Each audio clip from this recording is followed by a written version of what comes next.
반갑습니다. 김정겸입니다. 교육학이 20점이지만 실제로 여러분들에게 반영되는 것은 20점이 아닙니다. 왜 그러냐면요. 전공 80점에서 교과 교육론 쪽에서 대략 35점, 80점 만점 중에서 35점, 40점 나오는데 30점, 35점 이렇게 나오는데 그 중에 전공별로 다르겠지만 교육학이 차지하는 비율이 많게는 20점, 적게는 10점에서 15점 정도가 돼요. 고로 대략 30점에서 35점 정도가 교육학이 차지하는 거라고 생각하시면 돼요. 따라서 교육학은 국영수와 같은 역할을 하는 겁니다. 교육학을 포기하고 전공 잘 보겠다, 그건 잘못된 겁니다. 교육학을 잘하는 사람이 전공 잘하게 돼 있습니다. 국영수 같은 개념입니다. 그리고 특히 국영수, 사과, 은미체, 물론 또 전공별로 특징이 있겠지만 그거를 제외한 나머지 과목들 있잖아요. 뭐 기계금속이라든가 전기전자통신이라든가 이런 쪽은 철저하게 교육학이 당락을 결정을 합니다. 그래서 교육학에 대한 면밀한 검토 없이는 여러분들 싸움에서 이길 수가 없습니다. 그래서 우리 선생님들한테로 인강으로 이제 수업 듣는 선생님들은 제가 전화번호를 공개를 할 거예요. 그럼 이제 저한테로 전화를 하시면 되고 문자로 주면 돼요. 그러면 제가 전화할 거니까. 우리 오프라인으로 수업 듣는 선생님들은 이제 일일이 전공하고 연계해서 합격 전략을 짜보도록 할 텐데요. 교육학을 제일 잘하는 사람들이 사범대 출신입니다. 사범대는 1학년 때서부터 교육학에 대한 접근이 자꾸 있으니까 그 다음에 그러니까 사대가 제일 잘하고 그 다음에 교직 이수죠. 제일 못하는 것이 교육대학원입니다. 제가 건국대학교 교육대학원에서 외래교수로 한 4년 동안 교육론을 강의를 했는데요. 진짜 교육학 총 16주잖아요. 16주 중에서 한 3주는 빠진다고요. 그죠? 개강, 중간, 기말고사. 3주는 빠진다고요. 그럼 13주에서 또 뭐 공휴일, 그죠? 법정 공휴일 끼고 해서 또 빠진다고요. 대략 10주죠, 10주. 근데 그게 2학점짜리란 말이에요. 대략. 그럼 80분 수업이에요. 그러니까 뭐 조금 나가다 끝나는 거야. 근데 교육대학원이 그 약한 이유가 그것도 있겠지만요. 교육학을 교육대학원에 와서 이제 공부를 한단 말이에요. 그래서 전공은 잘할지 몰라도 교육학을 못해. 근데 전공도 잘하지 못해요. 왜 그러냐면요. 지금 저는 시험을 기준으로 얘기하는 거예요. 시험을 기준으로. 왜 못하냐면요. 80점에서 아까도 얘기했잖아요. 대략 35점 정도. 오케이? 35점 정도가 교과교육론이라 그랬잖아요. 교과교육론은 교육학하고 교육과정하고 연결되어 있어요. 이 교육학은 이제 모자란 거잖아요. 그리고 교육론이라는 게 있단 말이에요, 또. 그 교육론조차도 교육대학원에서 배우는 거니까. 그러니까 결국은 전공 한 35점, 40점 싸움이란 말이에요, 이게. 그래서 절대적으로 부족할 수밖에 없다. 그럼에도 불구하고 작년, 재작년, 지금 경기도에 이제 근무하는 여선생입니다. 그 선생님이 이제 합격해서 초수 만에 딱 한 번 만에 합격해서 나갔습니다. 논술이기 때문에 가능합니다. 내년서부터는 시험 문제가 바뀌겠죠.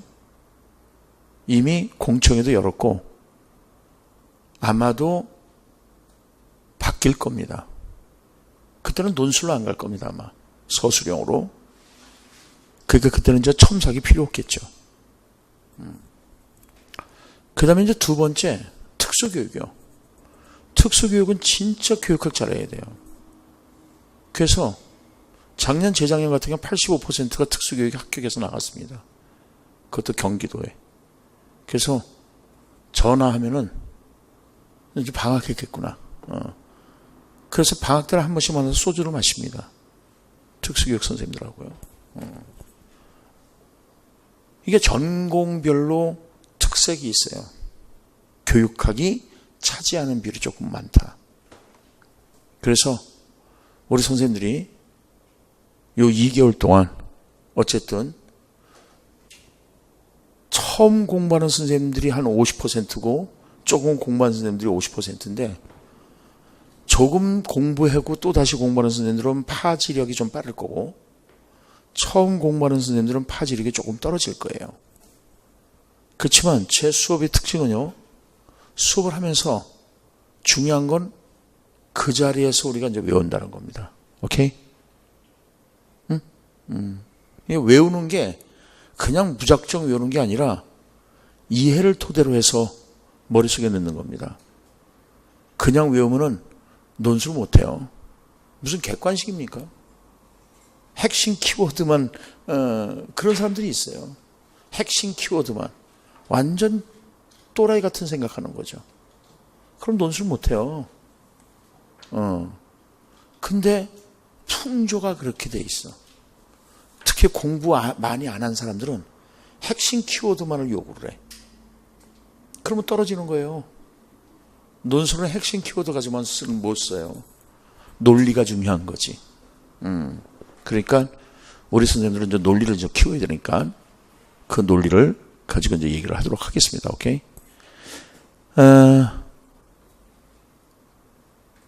오늘은 이제 여러분들이 왕기초예요. 말 그대로 왕기초반이기 때문에 핵심적인 내용들, 시험에 나올 만한 것들, 내용들만 일단 abstract 추출해서 우리가 제가 강의를 할 겁니다. 그리고 그 외에 또 중요한 사실들이 있다든가 이런 것들은 실제로 이제 이게 문제풀이반 같은 경우에서 이야기가 돼요. 여러분들한테는 이게 이제 왕기초니까 그 진짜 말고 그 플랫폼 토대를 다져야 되는 거 아니겠어요, 그죠? 그러니까 그 수준에서 우리가 얘기될 거니까 그렇게 생각하도록 하고요. 자, 24페이지서부터 이제 들어가겠습니다. 이 내재적 목적이 있습니다. 이거 2014년 중등 시험 문제에 나왔던 거죠. 요게 이제 자유교육과 관련해서 이제 시험 문제가 나왔는데요. 자, 이거 보세요. 한 번 시험에 나온 거는 또 나올까요? 안 나올까요?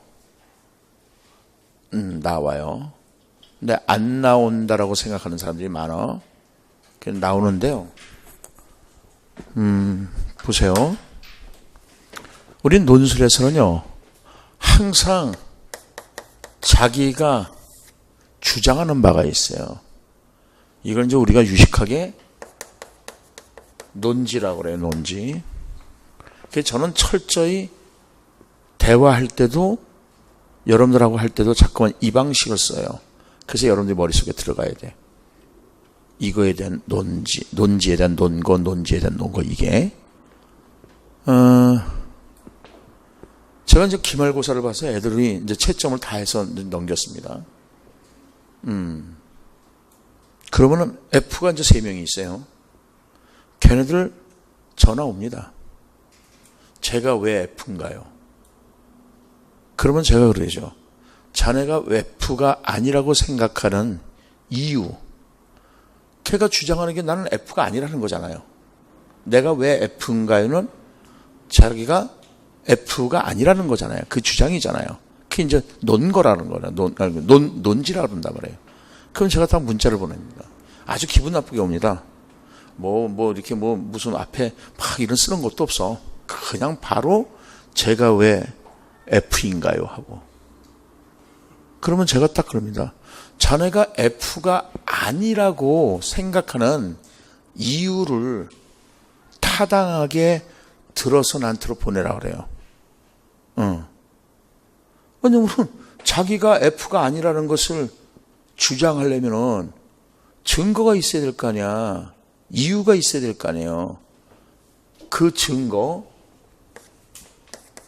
증거를 논거라고 합니다. 논거. 그럼 출석도 열심히 했고 리포트도 잘 쓴 것 같고 시험도 잘 본 것 같습니다. 대략 그렇게 나와요. 그러면 제가 바로 또 문제를 봅니다. 지금서부터 자네가 F인 이유를, 나는 이미 주장했잖아 F라고.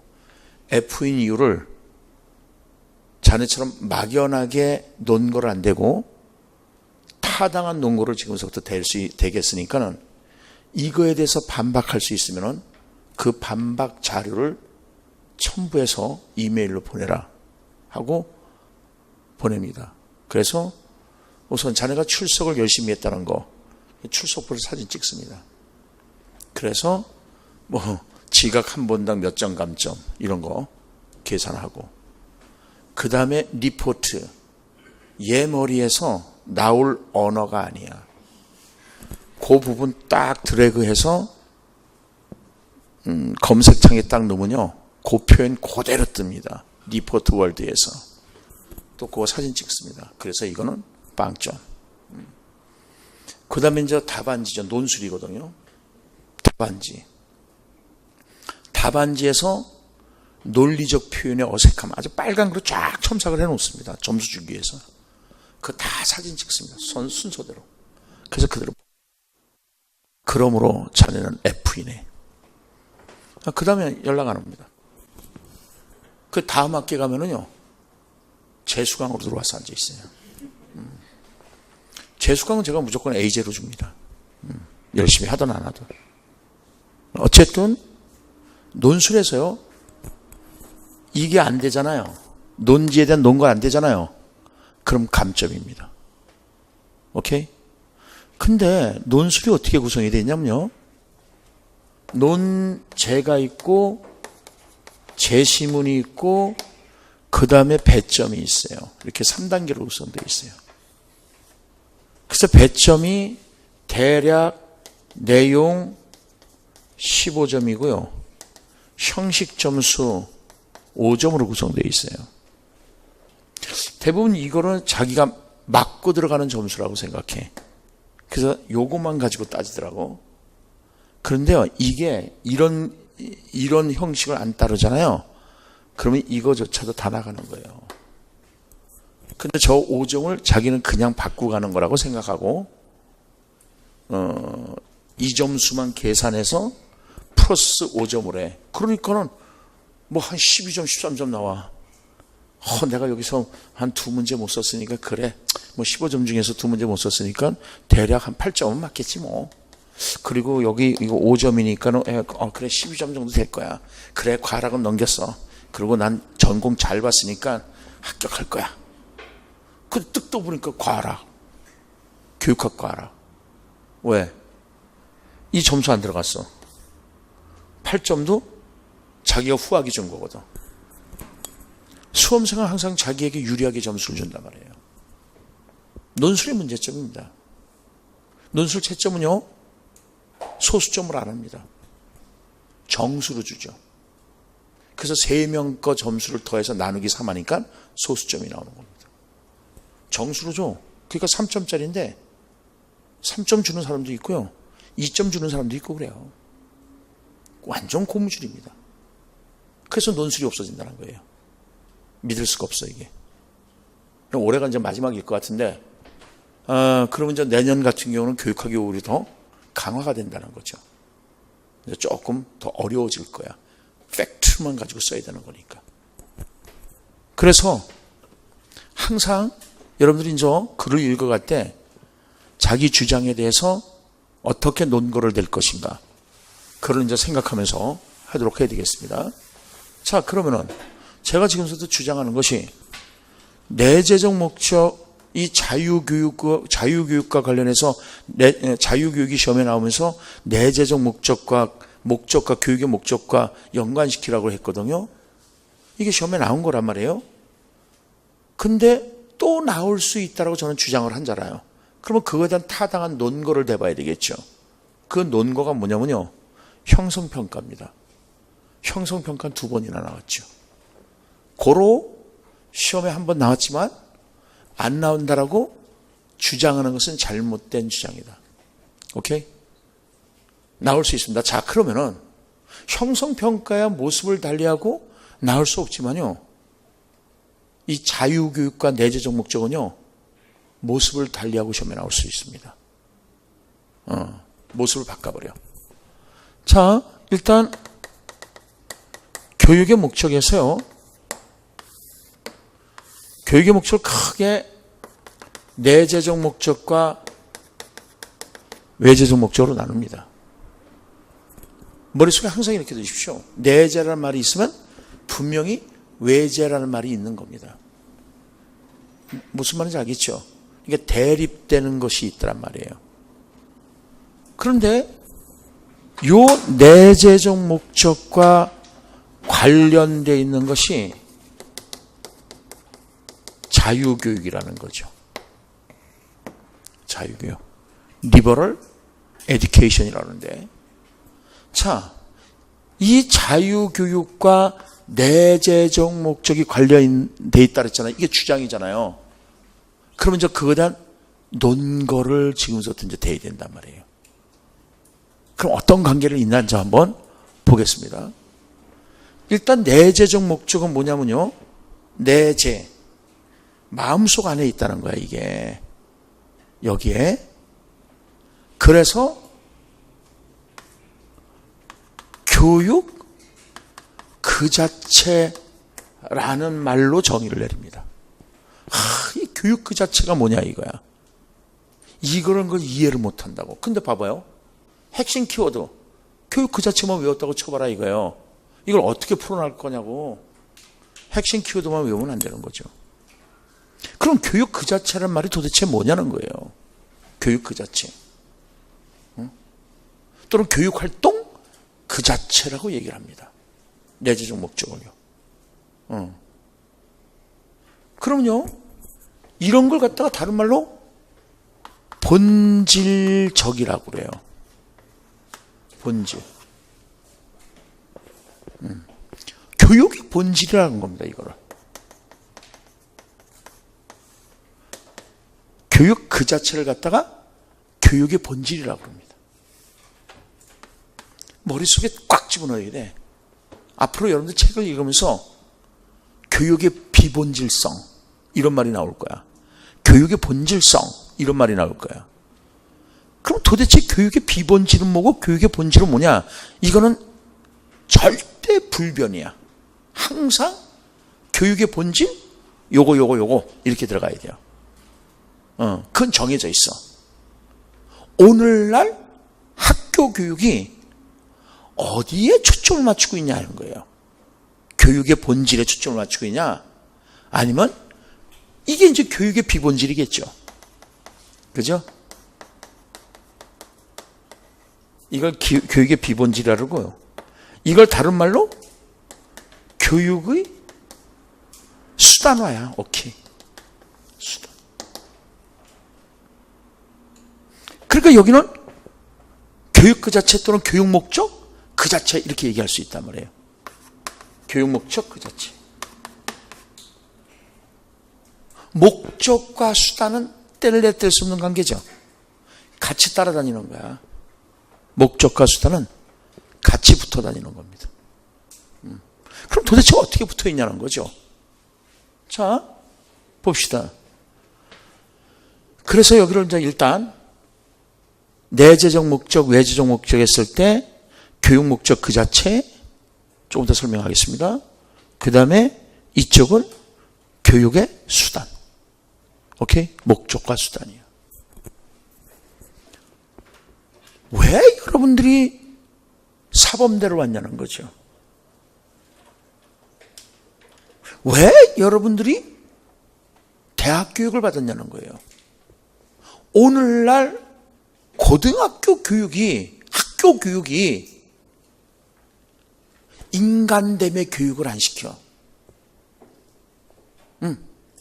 오늘날 학교 교육이 주로 어디에 머물러 있냐면요, 인류대학, 좋은 직장 얻는 것. 다시 말해서 교육을 수단으로 해서 자신의 입신양명과 출세를 위해서 교육이 수단이 되어버렸어. 오늘날 학교 교육이 이렇다니까. 그러니까 그냥 애들 수능 잘 보게 뺑뺑이 돌려서, 뺑뺑 팍팍 돌리는 거야. 뺑뺑이 돌려서 결국은 어디에 가는다? 좋은 대학에 보내는 거야. 그러니까 애들이 이제 지가 잘났다 그러는 거죠. 사람 때문에 교육이 없다고. 그래서 이게 행정고시의 시험 문제에서도 나왔던 겁니다. 어디를 보시냐면요, 27페이지 보세요. 27페이지 그 기출문제 1번 별표하십시오. 제가 이제 별표, 별표 와장창 이런 표현을 할 겁니다. 교육 목적은 일반적으로 내재적 목적과 외재적 교육 목적으로 구분된다. 전자는, 즉 내재적 목적은 교육활동 안에서 교육의 본래의 의미를 뭘 말하는 거예요? 교육의 본질을 말하는 겁니다. 교육의 본래의 의미, 고유한 가치, 이상을 추구하는 반면에 후자는, 즉 외재적 교육 목적은요, 교육을 수단으로 삼아서 교육활동 바깥에 있는 어떤 가치들을 실현하는 것들이다. 오늘 우리나라 학교 교육이 상급 학교 진학이나 좋은 직장과 사회적 출세를 위한 수단으로 지나치게 강조하고 있는 이 현실에서 왜 내재적 교육 목적이 우선적으로 실현돼야 하는지 그 이유를 설명하시오, 논하시오. 행정고시 문제였는데요, 이게 2012년도에 나왔잖아요. 2014년도에 이거와 유사하게 해서 결국은 자유교육의 교육 목적과의 관련성이 논술로 나온 거라고요. 여러분들 중등 시험 문제. 그래서 행정고시 시험 문제를요, 등한시하면 안 돼요. 거기도 이제 교육학 논술이 있거든요. 그럼 자, 이거 봅시다. 교육 목적 그 자체 또는 교육 활동 그 자체 또는 교육 그 자체라고 이제 얘기를 하는데, 여기 이제 수단이란 말이 나왔으니까 그냥 교육 목적 그 자체라고 합시다. 그러면서 교육의 본질을 강조한다. 그럼 한문을 볼게요. 이게 본래 본자예요. 그리고 요 질자가 바탕 질자예요. 그러니까 교육의 본바탕이에요. 봐봐요. 교육의 본바탕인데, 이거는 여러분들 요런 말을 해요. 교육의 개념, 오케이?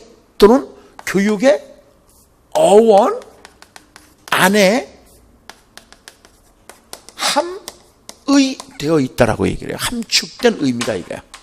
함의되어 있다라고 얘기를 합니다. 그러면 도대체 교육의 개념이 뭐냐 이거예요. 교육의 어원이 뭐냐 이거예요. 이게 뭐냐면요, 에듀케레예요. 에듀케레. 그럼 에듀케레는 뭐냐면요, 이 플러스 듀카 플러스 레로 이루어진 겁니다. 라틴어로 요 레는 투부정사를 말하는 거고요, 듀카는 리드의 의미가 되는 거고요, 이는 바깥으로 끄집어낸다는 뜻이 있습니다. 그래서 to read out이죠. 바깥으로 이끌고 나온다는 겁니다. 그러면은 집안에 있는 아이들을 끄집어내서 학교로 이끌고 오는 걸 말하는 걸까요? 아니야, 그게 교육이 아니라고. 교육은 뭐냐면요, 이 아이의 마음 속에 내재적 목적을 얘기하는 거야. 내재적. 그러니까 이 마음이야, 마음. 여기에 뭐가 있는데요? 자아라는 것이 있다 그래요. 에고. 그 자아를 바깥으로 끄집어내는 되는 거야. 그러니까 뭐가 되는 거야? 실현이라는 얘기가 되는 거예요. 자아실현. 오케이? 그 다음에 이 아이들 마음속에 뭐가 있다? 잠재력이라는 것이 있단 말이에요. 그 잠재력을 어떻게 한다? 끄집어내야 돼. 그런 걸 유식하게 뭐라는 거야? 잠재력? 개발이라고 하는 거 아닌가요? 오케이? 그러니까는 교육의 개념 안에 자아실현, 인격 완성. 오케이? 자아실현, 인격 완성, 잠재력 개발. 이라는 말이 들어가 있는 거란 말이에요. 그게 교육의 본질이야. 그러니까 여러분들 학교에서 여러분들 어떻게 해야 되는데요? 사람 되라고 여러분들 교육을 시켜야 된다고요. 여러분들이 내년에 학교 가서 열심히 해서 인류대학 가. 이거는요 2차적인 것이야. 1차적인 것이 뭐예요? 사람됨, 즉 인간 되기 위해서 자신의 인격 완성을 해야 된다는 거예요. 그래서 이거를 갖다가 1차적 목적이라고 하는 것이고요, 이거를 갖다가 2차적 목적이라고 하는 거예요. 오케이? 자, 교육의 1차적인 목적이 뭐예요? 시작. 자아실현, 인격 완성, 잠재력 개발이다. 다시요. 해보세요. 교육의 1차적인 목적이, 하세요. 이제 지금서부터 이렇게 설명해 놓고 핵심적인 걸 이제 여러분들 머릿속에 넣는 거예요. 제 수업 방식이 그래요. 자, 교육의 내재적 목적을 뭐라 그런다고요? 다른 말로요? 교육활동 그 자체 또는 교육 목적 그 자체. 그죠?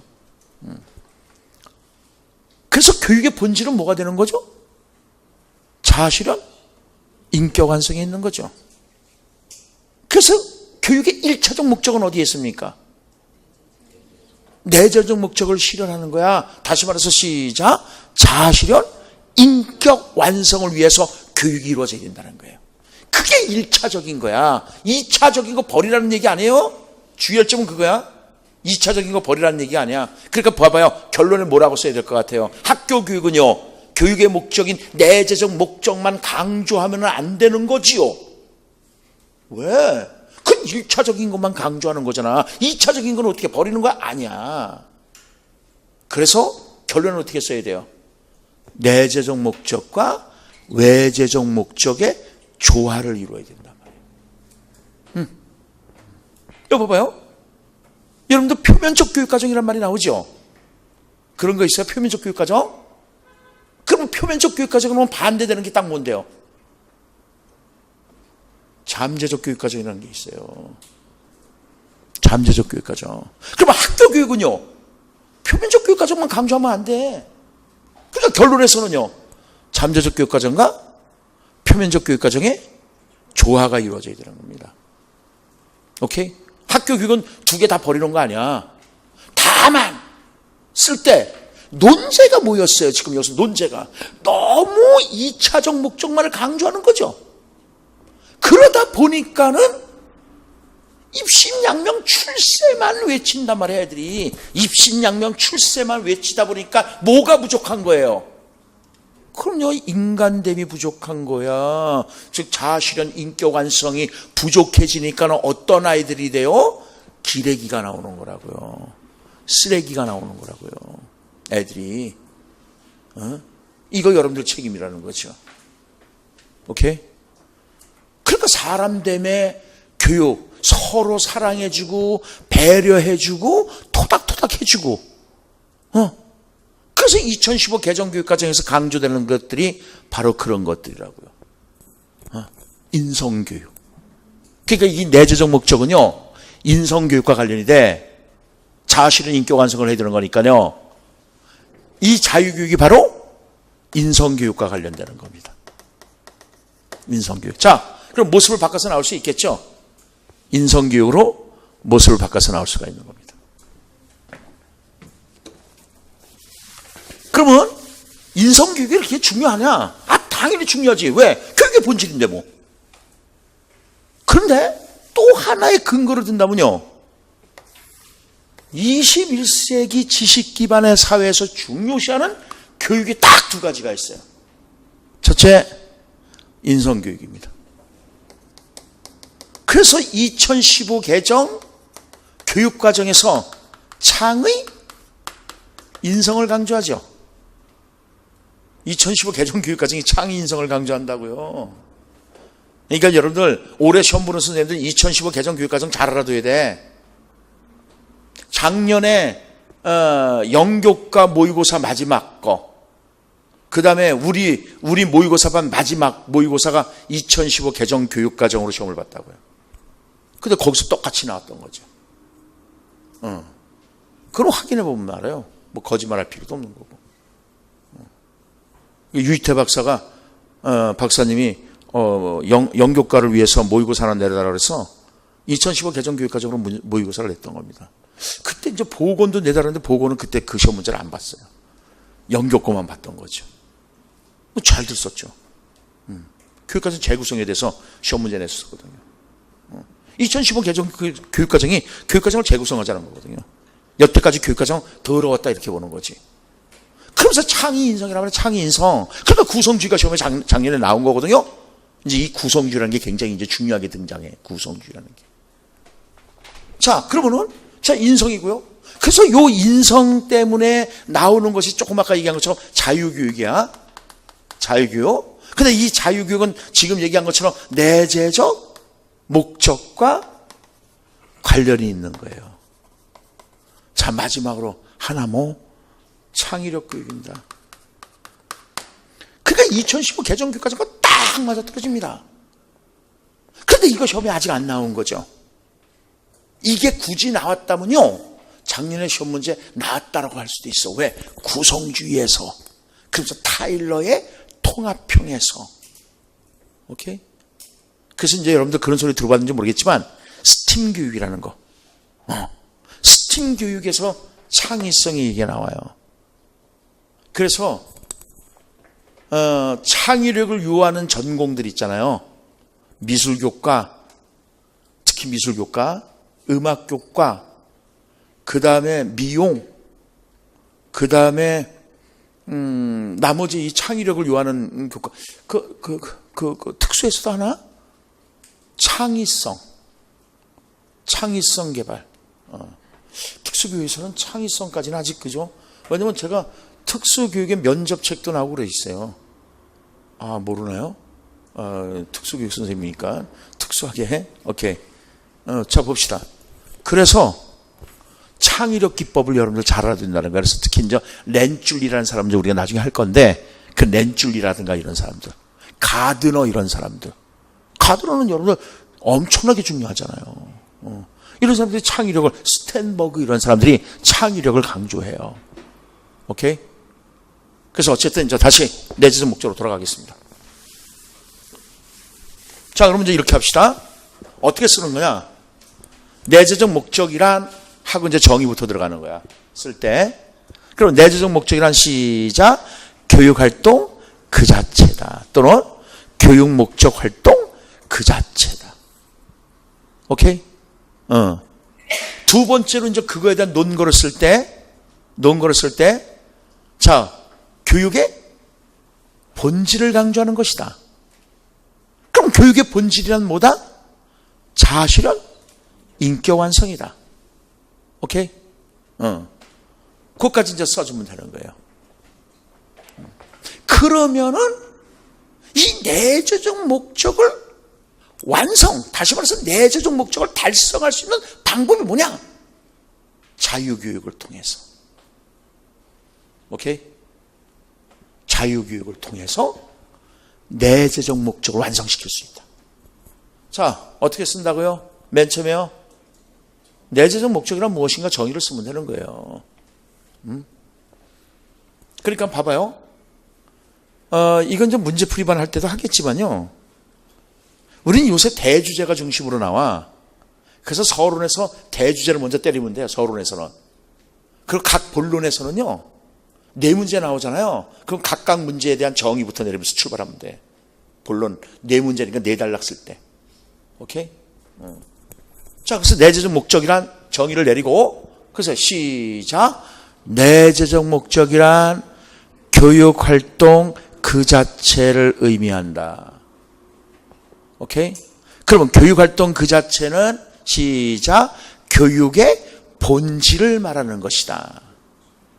그러면 그 다음에 시작. 교육의 본질이란 자아실현, 인격 완성이다. 오케이? 지금 제가 어떻게 기술하고 있죠? 꼬리 물기 하고 있습니다. 꼬리 물기 하고 있잖아. 그렇게 쓰는 거예요. 글을 쓸 때.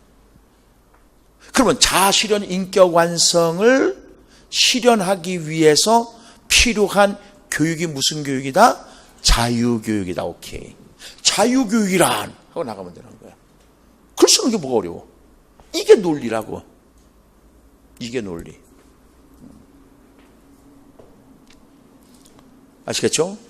자, 그러면 자유교육이 뭐냐? 잘 들어봐요. 왜 자유란 말을 썼을까? 교육을 받으면 자유로워지는 거예요.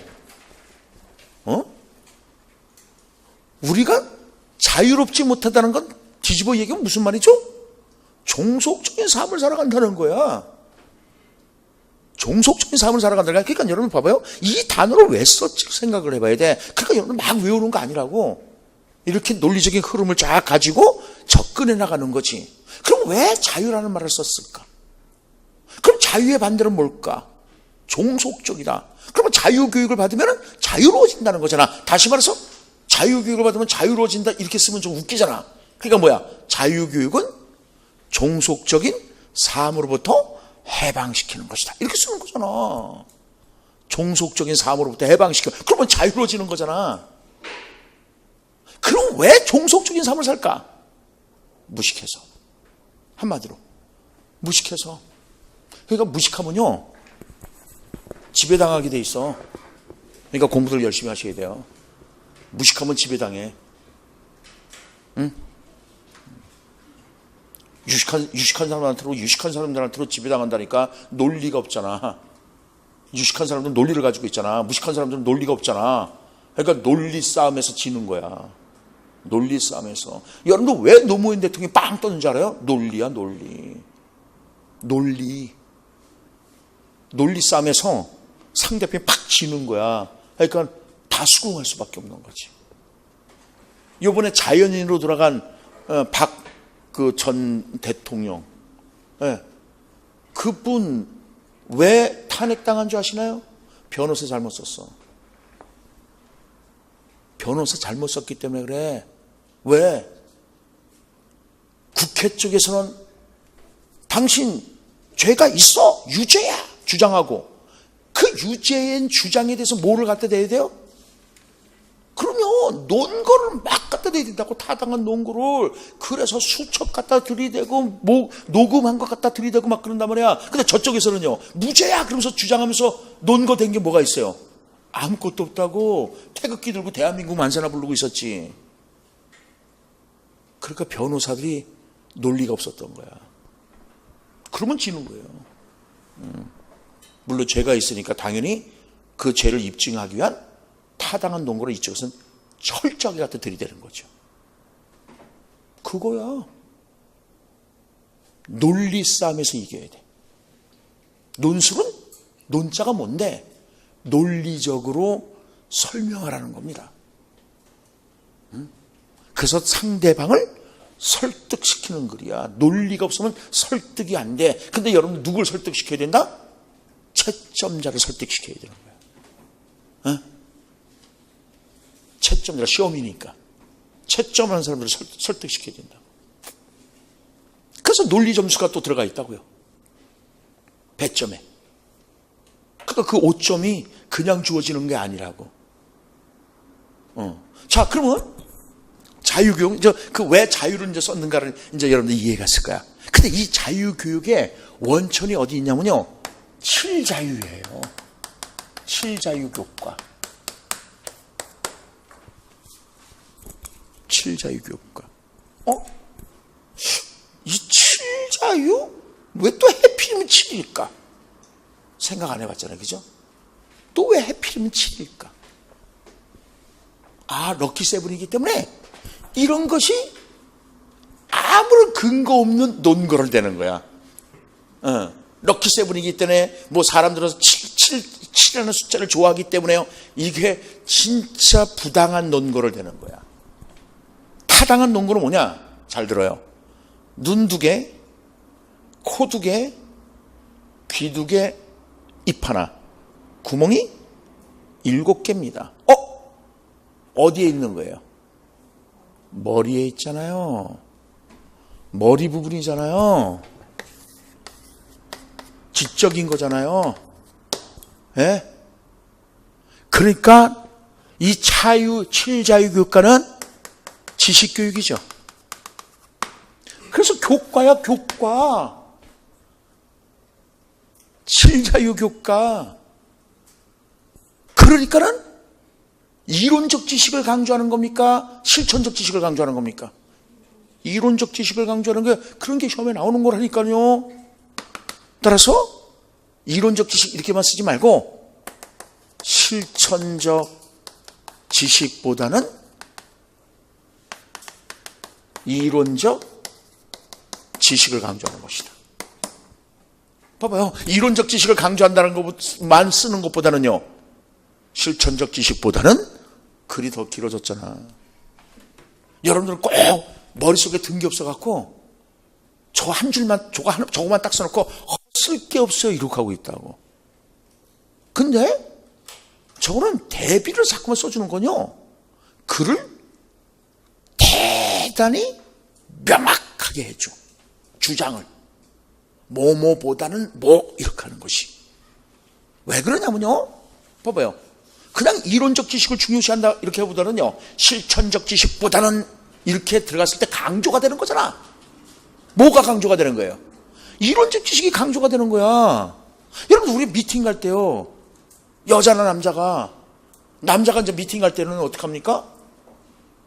그럼요, 좀 못생긴 남자를 데리고 가야 돼, 친구를. 여자가 미팅 갈 때는요, 자기보다 못난 여자 데리고 가야 돼. 왜? 그래야지 자기가 뜨잖아. 그거하고 똑같은 거야. 논술도. 오케이? 자, 그러니까 정리가 됐어. 자, 자유교육은 뭐예요? 시작. 실천적 지식보다는 이론적 지식을 중요시하는 것이다. 그러면 이론적 지식을 공부하게 되면은 뭐가 이루어지는데? 합리적인 머리잖아요, 머리. 합리적인 이성 또는 마음을 개발한다. 한 5줄 정도 쓰면 돼. 오케이? 간단하잖아. 간단하다고. 자, 다시 정리해 봅시다. 여기 봐봐요. 내재적 목적을 쓴다 그럽시다. 그러면 시작.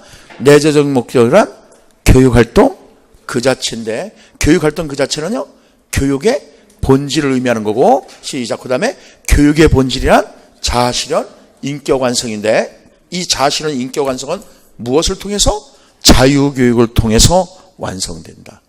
자, 자유교육이란 시작. 실천적 지식이 아니라 이론적 지식을 강조하는 것이다. 그러면 이론적 지식을 통해서 시작. 합리적인 마음 개발 또는 합리적인 이성을 개발하고자 하는 것이다. 그러니까 봐봐. 자유교육을 받으면 어떤 사람이 돼요? 합리적인 이성이 개발되는 사람이 되는 거야. 그렇기 때문에 인간다운 삶을 살 수가 있는 거야. 인간다운 삶을. 그러면 요게 조금 부족하다. 그럼 이제 딱 뭐를 들이대느냐면요, 자, 합리적인 이성 개발, 마음 개발을 하기 위해서 등장하는 사람이 피터스다. 이제 이렇게 나가는 거예요. 저거 갖고 이제 부족하다 그러면. 근데 또 이 피터스를 알아듣는 이유는요, 피터스와 내재적 목적과 또 연결시킬 수가 있거든. 그러니까 또 따로 독립돼서도 얼마든지 문제가 나올 수 있기 때문에 이렇게 줄줄이 사탕으로 연결해서 공부하면은 여러분들 부분 띄어서 이해를 할 수가 있다는 거죠. 이해가죠? 오케이. 그러면 피터스는 이 합리적인 마음개발, 이성개발을 위해서 교육에 준 거라는 것을 세 가지를 준단 말이야. 교육에 준 거.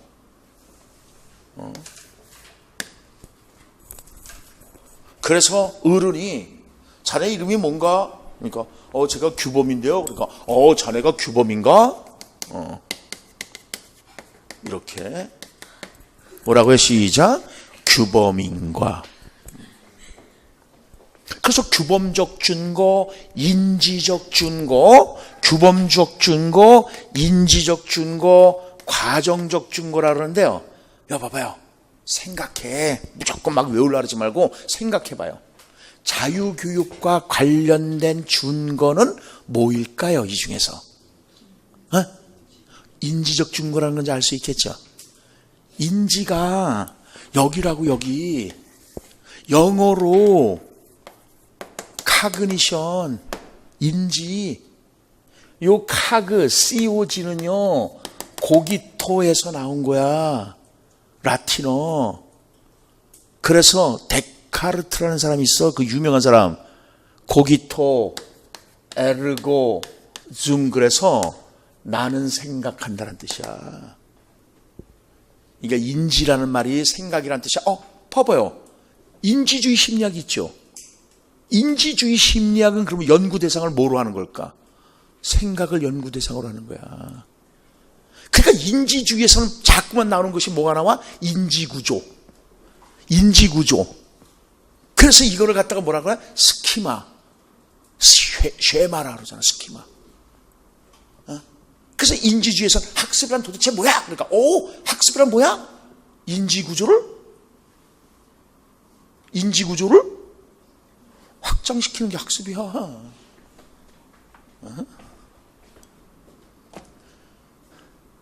그래서 그러니까 제가 자꾸 얘기하는 게 도대체 이 단어를 왜 썼는가? 그게 소위 말해서 원리나 개념을 공부하라는 거예요. 원리나 개념을. 그냥 무조건 빡빡 외우고 연결이 안 돼요 이러지 말고. 공부를 잘못했으니까 연결이 안 되는 거야. 그러니까 피터스가 얘기하는 준거가 세 개가 있는데 그래 자유교육과 관련되는 것은 인지적 영역이야. 그래서 이 인지적 영역에서 딱 강조하는 것이 뭐냐면 지식의 형식이라는 거거든. 우와, 지식의 형식이라는 소리 많이 들어봤을 겁니다. 지식의 형식. 궁금하죠? 500원. 궁금하면 500원. 근데 이제 제 수업은요, 심리학에서 배우죠. 분산학습입니다. 50분 수업하고 10분 쉽니다. 오케이? 10분 동안 쉬겠습니다.